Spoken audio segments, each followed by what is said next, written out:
Hey, I've got to go to the restroom, so I'm going to turn this on so you can catch the doctor when it returns. Welcome back to the Doctor's Ultimate Weekend Guide. We recently received an email from Jessica, who's a college student in Charlotte, North Carolina. She writes, I'm a super fit college student who works out religiously during the week, but occasionally binge drinks on the weekend. Will I do any harm to my body if I occasionally purge to avoid a hangover? Now, this is a bizarre question. Purging to avoid a hangover makes no sense.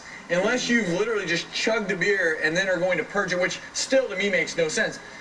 Once you drink alcohol, it gets absorbed. It gets in your blood system. So we're assuming eliminating that, nobody should do that because it's not going to help you. But let's say she feels like she's getting sick and she wants to make herself sick, inducing purging. That's another thing. But you never want to intentionally purge, even one time. Why? Well, all that acidic content's coming up, very bad for your teeth. You can damage your esophagus, you can tear your esophagus, you can damage the inside of your stomach as well.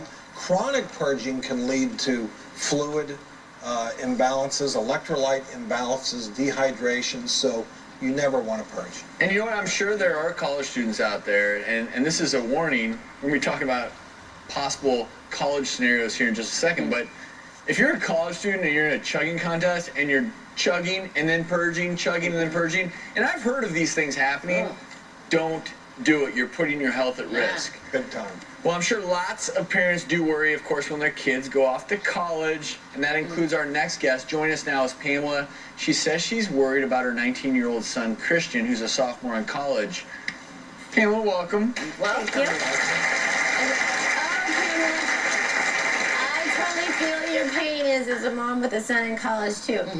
So what in particular do you worry about? When we dropped him off at his dorm, all I saw was big stinky guys, one bathroom, sharing the laundry, sharing the kitchen. I mean, I just saw a germ haven. Yes. Instead of, oh, he's going to college, he's growing up, I just saw microbes. That's all I saw. Well, you're right, and they are there, and they are big, stinky guys. And I mean, And that's part of college. It is part of college. So, I mean, when you're in college, you're going to get sick a lot, and there's a lot of things, you know, especially with living with a lot of people, you want to be aware of meningitis, which is the infection that can affect, you know, like the nerves and the spinal cord and things like that. So you want to be careful about those type of things, colds and flus. There's vaccines, though, that you can get for meningitis. Yes. There's also, you want to get the flu, have them get the flu vaccine every year, just like everybody else, because they're in a closed space. Yes. And then just practicing really good hygiene. You got to try and tell them about washing hands, about trying to stay away from their other sick, you know, roommates, not sharing stuff, sharing utensils, all that. Now they've got to share the bathroom, so you worry about athlete's foot, and so you got to be really careful about keeping things dry and clean. Yes. I shared a bathroom in college with over 20 guys, and I'm going to tell you, I got sick so many times in college. One time I even ended up in the hospital with pneumonia. And the reason is, there was no soap. I didn't have soap. I didn't even know you were supposed to wash your hands back then. This is 20 years ago. They had soap 20 years ago. Not in our dorm. Can you imagine this guy not washing his I hands? had no clue. I wish we had to show doctors back then, because no one told me that you had to wash your hands with soap. You just don't think about these things. So Christian, There he is. Yeah. Hanging out. You're clapping. They didn't use soap.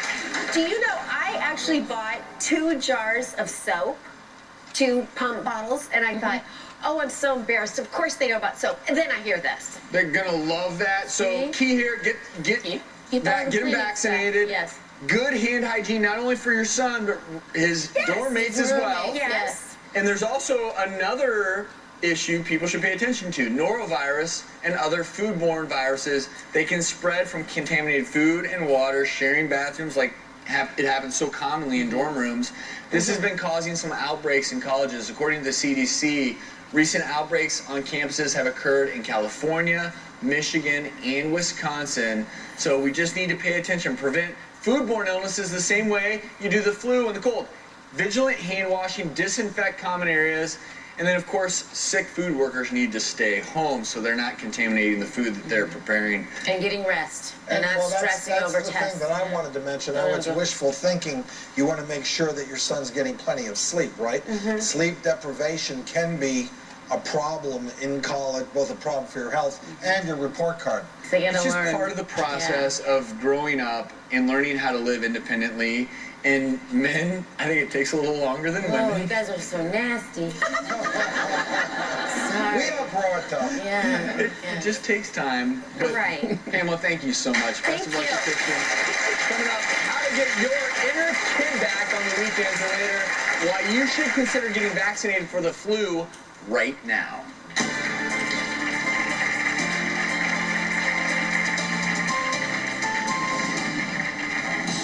All the focus is on the kids. I would like to go to the gym 4 or 5 days a week. I just can't get there. There's got to be a way to work at getting some type of activity into our life. I'm really excited about what Dr. Sears has in store for us today. Closed captioning provided by... Thank you, Curel. Thank you, Curel. Thank you, Curel. Curel Ultra Healing Lotion instantly relieves and prevents dry skin. Your search for dry skin relief is over.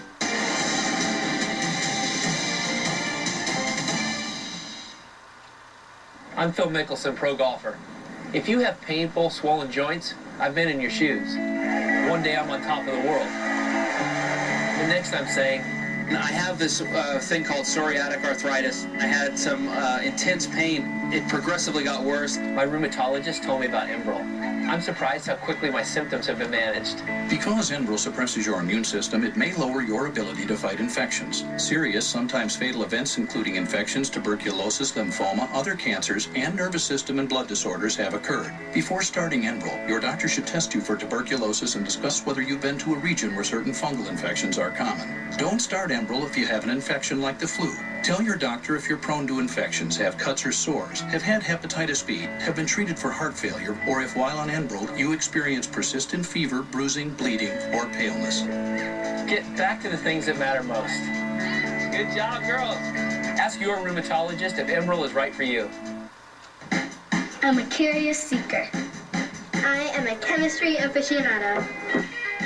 Diphenhydramine, magnesium hydroxide, ethics book. Yes. I'm a people pleaser. If elected, I promise flu shots for all. I'm a walking medical dictionary. Congratulations, Virginia. In plain Uvula. I'm Virginia. I'm a Target pharmacist, and I'm here to answer your questions. Hi, I'm Dr. Moak with Allure Medical Spa. Did you know that 40% of women and 25% of men suffer from varicose veins? The symptoms range from leg pain, restless legs, sores on the legs, to unsightly bulging dark veins. What many people don't know is there's a quick, relatively painless solution to treating these varicose veins. And in many cases is covered by your insurance company and even Medicare. So give us a call to set up your free consultation. You'll be surprised how easy it is to become varicose vein. So I missed a bit. I was gone for a while. Had to do something that people do in a pile. Well, it's on again. Let's see what's happening. Tune in now and started grooving.